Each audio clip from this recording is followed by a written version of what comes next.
basically like one of the holy grails of Evo. You sure that's not rat poop? I think it's done.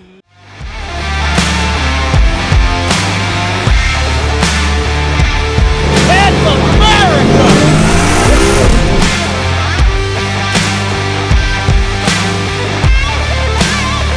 Whoa. Welcome to another episode of Full Circle Garage. If you watched the last show, then you saw that this one's going to be about the Evo 9. But first, we got to rearrange some cars before we start wrenching. Yep. You ready? Do it. Let's do it.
Yeah, that was a lot of work. People underestimate it's like musical chairs with cars. Absolutely, it's like playing Tetris. This is kind of sad. My Evo looks like a 100,000 mile car, and this car has 17,000 miles. Yeah, it definitely looks like a barn find right now. Yeah, but that's okay because when we're done, this thing's gonna be running tip-top shape and it's gonna look amazing as well too.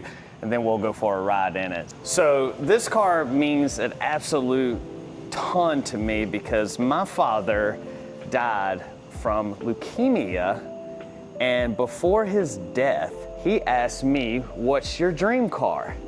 And if you've been following this page long, this page was not called Full Circle Garage. It was actually called Full Circle Evo. It didn't get called Full Circle Garage till I ended up getting the GTR. And I said, well, I should just change it to Garage. This car right here is the result of what started literally it all. Yeah, me bugging him 14 years to get this car too. Basically forcing me. My dad had said, you know, what's your dream car? And I literally explained to him this car to the T, graphite gray, MR, like that was my dream car. And this was, what, 10, 12 years ago? When your dad died? Yeah. It's been 2012, almost 15 years. Yeah, wow, time flies. Yeah. So this was my dream car. This was a car that when we were 16, I talked about. Yeah. Like, I always wanted an Evo. I think at some point, everybody wanted an Evo back then. Like I think that was like how the GTR is now. Yeah, it was forbidden fruit, and so it's like we finally got it. So first we got the WRX STI, came out in what, 2004 or 5? They brought the STI, and then the Evo 8, and then of course the Evo 9, which is like the front end revision and looked a lot better. So I found this car off Facebook Marketplace. The guy was asking like maybe like 60 grand or 66 or something like that. I negotiated him down. Some may think I overpaid for this, but if you know what a graphite gray MR SE, which means special edition, there's not many made. This is basically like one of the holy grails of Evo. And this car, I ended up buying for $50,000. I had the original sticker for this car that books out at $37,800. And what makes it a special edition is some of the red stitching. What else was it with this car? I think it was aluminum hood, aluminum roof, so it didn't have like a sunroof or anything like that. You got of course, it had the BBS wheels. There was just a few little things here and there. Little things, nothing crazy, but still made it just a very, very rare car. And man, this car is absolutely amazing. And I know it looks like a freaking barn find and it is just dirty, but I'm telling you, if you follow our Instagram page, this car is absolutely beautiful and immaculate. So you're probably wondering, this car has I bought it with 15,000, so it has 17,000 miles on it. What could be wrong with it and what happened? Well, I don't think I own anything not built. I think every car is built, and you guys know, if you build cars, if you race cars, stuff is gonna happen. This car is built. And so my buddy called me out, Jay, with Prime 3 wraps, and he has roughly about a 600 horsepower WRX. And this Evo is making about 600 horsepower as well on E85. I accepted his call out. And we had a private Mexico night meet. You can go back and watch the episode. Yep. And I gapped the shit out that WRS. In the process of gapping him, I also blew a line from the thermostat.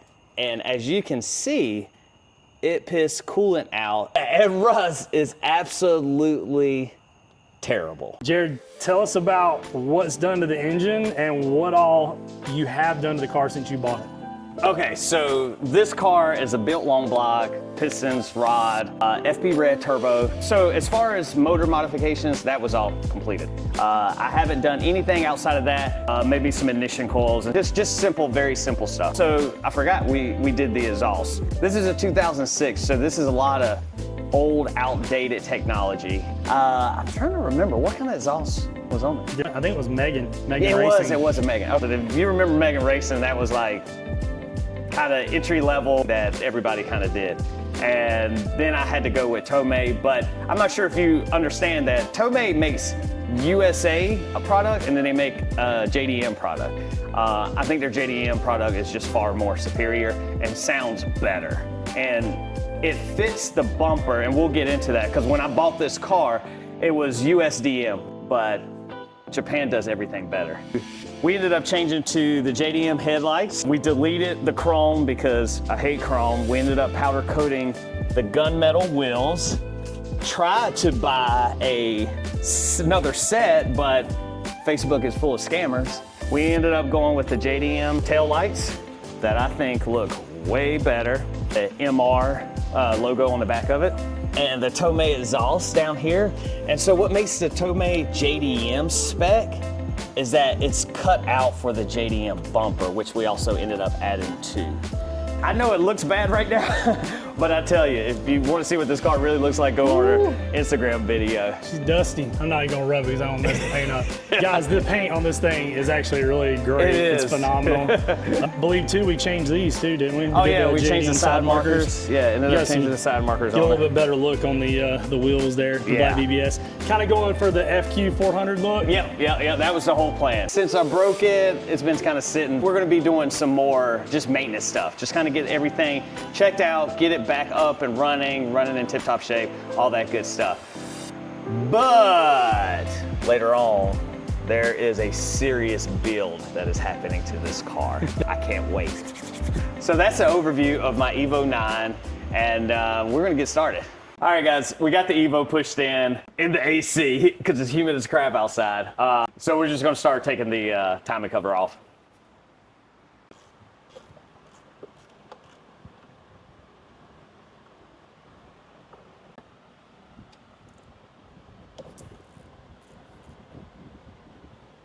All right, so Jared's got the timing cover bolts loosened as well as the power steering line.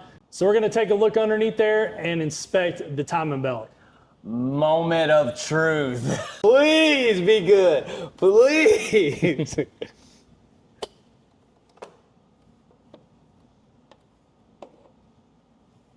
Ooh, that's little pieces of rubber. That ain't good. Is it? Yeah. You sure that's not rat poop? I mean, it has been sitting a while. Yeah, it has actually. Smell it. Smell it. Lick it. Bro, for real, it does. Is that rat poop? I don't know. I hope so. I'd rather it be that than rubber. Normally, if you've got a timing belt that has abnormal wear, timing belt's too tight, too loose, debris got inside of it and chewed up the belt, you can see some rubber pellets. Looking it over, turning the belt, we took some time to inspect it. We don't see anything abnormal, so the car has been sitting for quite a while. I mean, at the end of the day, I'm gonna drive it easy, and we're gonna tear this whole thing down. Yeah. So you're willing to risk it to enjoy it for a little while for a special reason before we actually get into the build? I mean, I am. You guys heard it. Famous last words. We got the Evo pushed out. Here is the thermostat and the radiator cap, and it is in some terrible shape. So we got some flushing to do, some serious flushing. But we got a cool tool to help us do that. This is a product, I actually used to sell these. They're from Mighty Vac, but it's a flush gun. You actually hook up your air to one side, hook your hose up. This pressurizes and pulls a vacuum, and then this piece here actually is set for different size radiator necks. And if you check it out, it's pretty cool. It's like a fire hose. This thing is killer, guys. Check this out. Here's the air. She's gonna get flushed out. That's what she said. So this right here is probably gonna be some really, really, really nasty water, but I think this will get the job done. So let's stick this big black thing in. Oh, she nasty. I'm gonna close this hose off and kink it so that we get more pressure coming out the bottom. Oh! Oh, yeah. I'm about to. You're having way too much fun doing this. There's like water specks all over the camera. Can I get you in the face, Daddy? Look at all that rust and just crap. We pushed the Evo bag, and guys, no bueno, man. Wait, did there a dead frog come No, in it was there? already there. I was like, bro, That was already there. we got roach crap and a dead frog. Dude, this Like literally cake. just chunks. Yeah. All right, guys, quick tip for you. We are gonna be cleaning all the rust off, and we're gonna be using degreaser, but you don't wanna use your regular simple green or purple power. That stuff is caustic, and so obviously you guys are running turbo parts, intercoolers, intercooler piping, anything that's aluminum especially. If you use regular purple power or simple green, it's actually gonna start eating and etching into the aluminum. We don't want that to happen because we like our cars to look nice and our engine bays. So we're gonna be using this stuff here, Simple Green Pro HD. It's non-caustic. Put that in a little spray bottle. Another good thing to spray on there before we actually put this on is WD-40. It actually helps remove rust pretty well. Ooh, got them steady hands. That's all you need to put in there? Yeah, that's it. Being cheap. Nah, it don't take much. You ain't got a lot. That's not even a hot tui right there. Oh, this is gonna be interesting. We're gonna use this little dinky can of WD-40 that my cousin Jared it's has. better than nothing. It just helps kind of lubricate that rust off of the parts. This rust is everywhere. God, dude, it's everywhere. Like I said, this stuff's not gonna mess your aluminum up. It's not gonna etch it.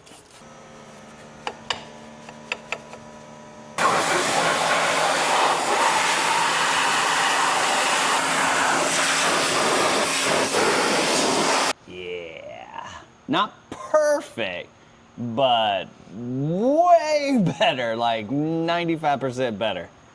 So we're gonna get a battery tomorrow morning, and then we'll be able to hook everything up, put flush in it, Take her for a rip. take it for, I don't know about a rip, Okay. to the stop sign and back. That works. That works. I'm fine with that. It got late last night.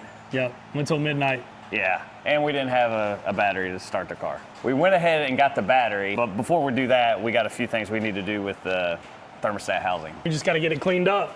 It's looking nasty in there, so She is nasty.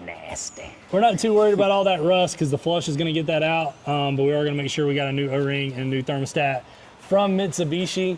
Guys, just letting you know, if you use cheap thermostats from a parts store, it's not gonna end up working right. It's not gonna cool the car right, and 9 times out of 10, they're gonna fail at some point. Get OE equipment when it comes to stuff like this.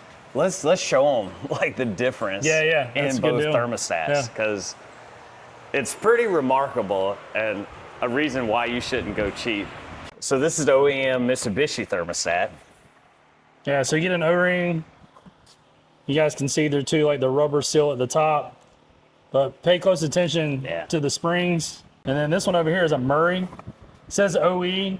Guys, it's not OE. There are a few companies out there that make the OE stuff, like Asen for Toyota. Like I said, there's a couple different brands, and you can sometimes get away with that stuff. Look how crazy difference that is. Yeah, but I mean, it's just the spring material is a lot smaller. I mean, look at it. I mean, dude, come on. Yeah, it's like you and the guy she told you not to worry about. Exactly. Don't cheap out. These are our cars that we pour our heart and soul into. You don't want to spend time working on them in the garage all the time. Get stranded because you or get bought a cheap thermostat.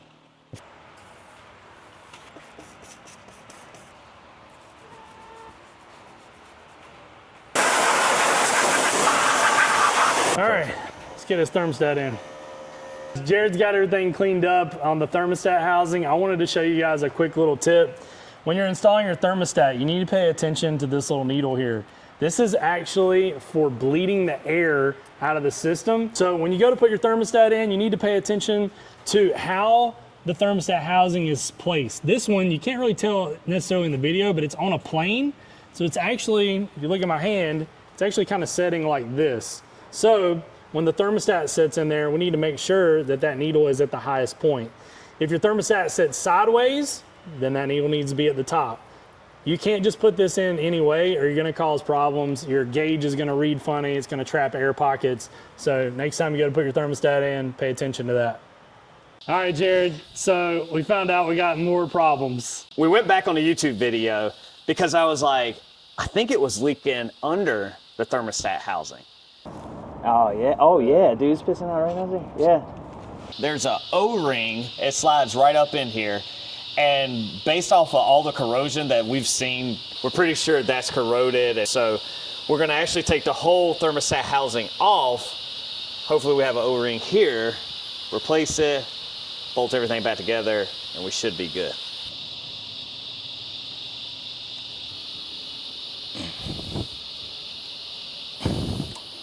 There it is. Jesus. Oh my God. Dude.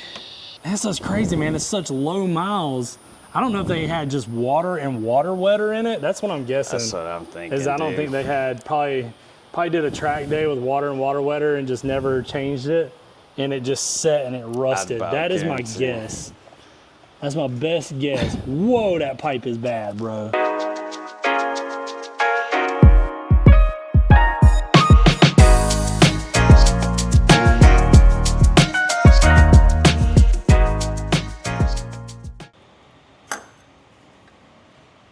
Oh yeah. Bro. I think it's done. Ooh. Oh dang, dude. So it looks like we're gonna be doing a timing belt. God dang. New water pump pipe. Shit boss is always giving. They giveth and they taketh. Yeah, look at this, guys. It's the done. lip that the rubber O-ring sits on is actually completely corroded away. So time for a therapy session.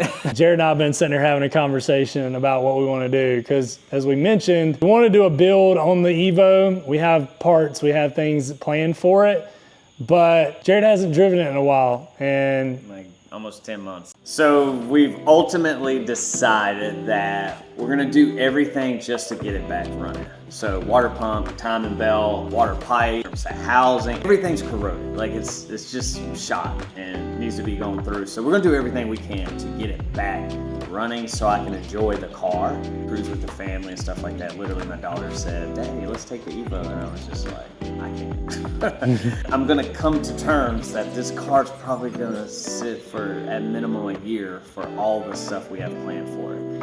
Even my wife, she was like, I think that's the right need to go down. Like, enjoy it for a little bit. It'll give us time.